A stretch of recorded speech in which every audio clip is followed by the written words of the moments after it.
Assalamualaikum warahmatullahi wabarakatuh. Perkenalkan kami dari kelompok 3A.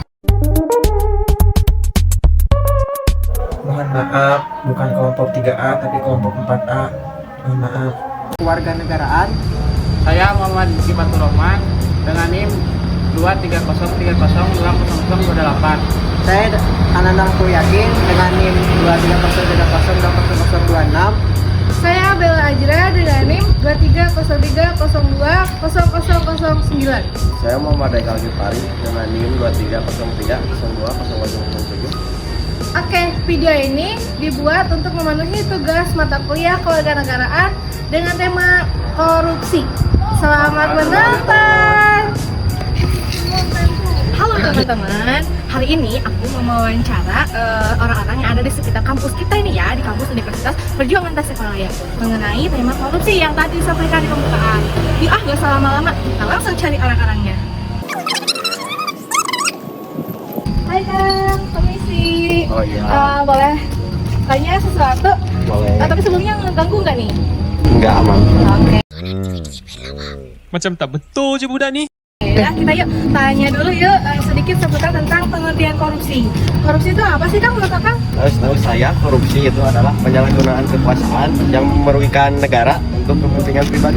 Oh gitu ya Kang. Ya. Oke, makasih ya Kang buat pendapat tentang pengertian korupsi itu ya. Terima kasih ya Kang. Ya, sama-sama. Oke teman-teman, kan tadi udah nanya ya tentang pengertian tentang korupsi ya. Sekarang kita cari orang lagi buat nanya tentang contoh-contoh kasus korupsi yang ada di Indonesia atau contoh kasus yang ada di Indonesia yang mengenai korupsi ya. Bentar, aku cari dulu orang ya, mana ya? Oh, tuh ada kakak yang lagi mikir. Ada orang. Ini ada proyek di sini ya. Kita coba kali ya. Jadi semuanya. Halo, ini. Dengan siapa? Dengan Ananda Yakin. Oke. Ada apa ya, Kak? Iya. Ini ya, aku tuh mau ngewawancara sih, aku mau nanya sesuatu ya, kenapa boleh nggak? Boleh. Kan di Indonesia itu udah marak tentang kasus korupsi ya kan?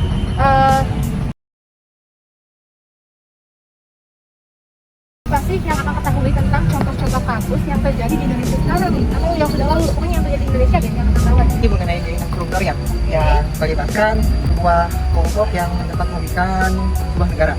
Jadi contoh kasusnya itu yang pertama seperti contoh kasus korupsi IKTP tahun 2011 sampai 2017. Kasus korupsi pengadaan kartu tanda penduduk elektronik atau IKTP melibatkan banyak tokoh, termasuk pejabat Kementerian Dalam Negeri, anggota DPR, dan pihak swasta.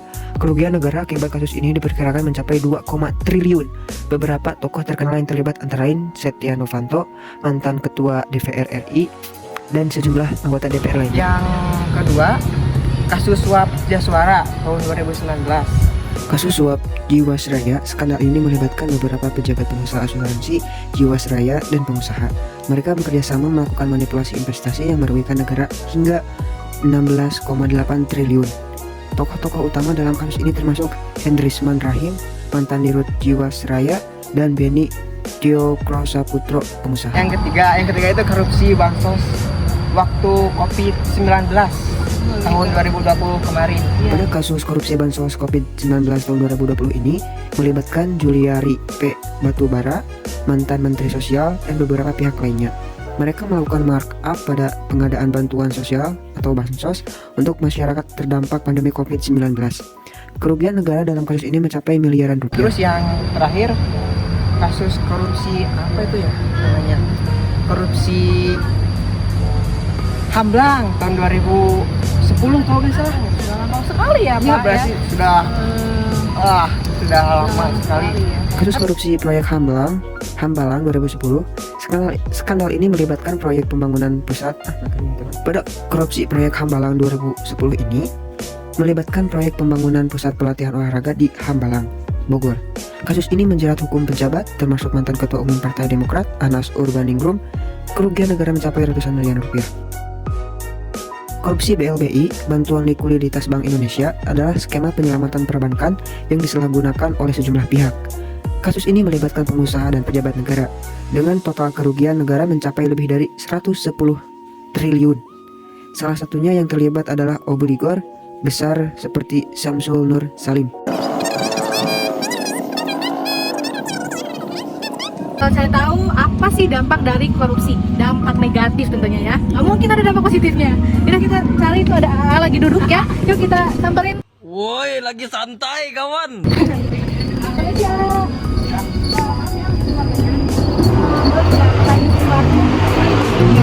Ada yang kita ketahui mengenai dampak negatif tentang korupsi ya. Dampak negatif tentang korupsi itu hancurnya sebuah negara perlahan-lahan. Ada beberapa contoh. Yang ke satu, dampak ekonomi.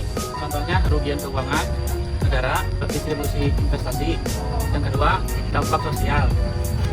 Masih ada lagi kah? Ada Oke, silakan lanjut. satu lagi, Oke. dampak politik seperti merosotnya kepercayaan publik, lemahnya demokrasi. Nah, Ternyata sangat merugikan ya tentang dampak negatif dari korupsi itu. Terima kasih ya Kak, dengan siapa?